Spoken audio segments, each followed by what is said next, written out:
What they did in Bretton Woods was to say that this world of paper money is now officially replacing dinar and dirham. No more dinar and dirham as money, only paper. But one paper, only one, the US dollar, would be chosen to be redeemable in gold, meaning you can take your US dollars to Uncle Sam, meaning the United States, and he will give you gold at the rate of $35 for 1 ounce of gold.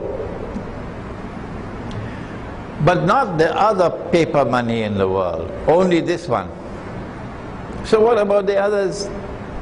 The Pakistani rupee, the Saudi riyal, the Malaysian ringgit, Indonesian rupiah, Turkish lira, Venezuelan bolivar, Bangladeshi taka. None of these paper money, none of these are redeemable in gold. No.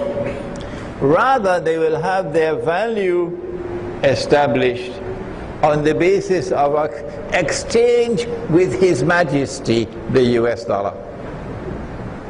Already. So you've given to the United States of America, the ruling Zionist state in the world, you've given to the United States of America an extremely valuable weapon with which to establish its rule over mankind. How foolish have we been? How foolish have we been? The people who have other currencies, we cannot convert to gold, only the US dollar. Secondly, only governments could go to the United States with their US dollars to ask for it to be converted to gold. Individual people cannot do it. So this system is 99.9% haram, apart from the shirk. Only 0.1% halal, in that if the government of Malaysia took 35 US dollars to Uncle Sam and said, we want to change, Uncle Sam will have to give the Malaysian Bank Negara 1 ounce of gold. This system functioned from 1944 until 1971. The reason why it lasted this long was because nobody ever went to Uncle Sam to ask for their gold.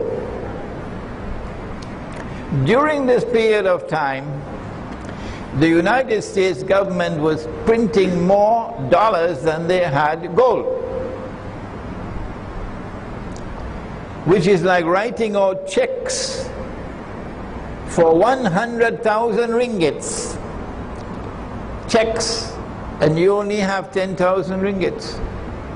You should go to jail for that, eh? That's what the US government was doing, particularly to finance the Vietnam War. They just printed the paper, and they didn't have the gold to back it up. In 1971, I think it may have been the French government, who, having been inspired by Charles de Gaulle, there were two men who stood up against the system. Two.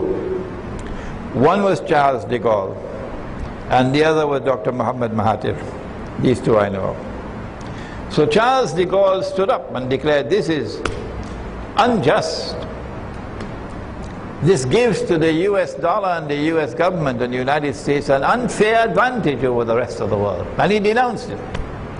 So in 1971, if I'm wrong, kindly forgive me, I believe it was the French government who came to the United States with a large quantity, maybe $3 billion US, and said to Uncle Sam, we want the gold.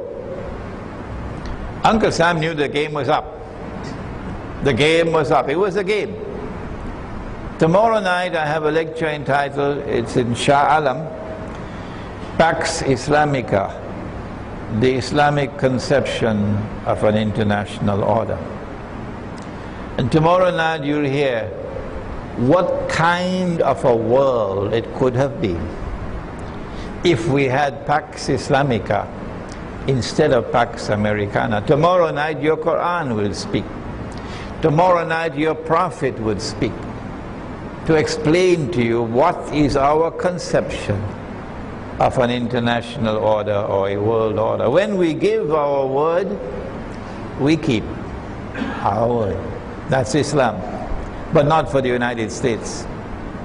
So when France brought all of this money for dinar, for gold, the United States said, we gave our word, but we don't have to keep it. Shame on you.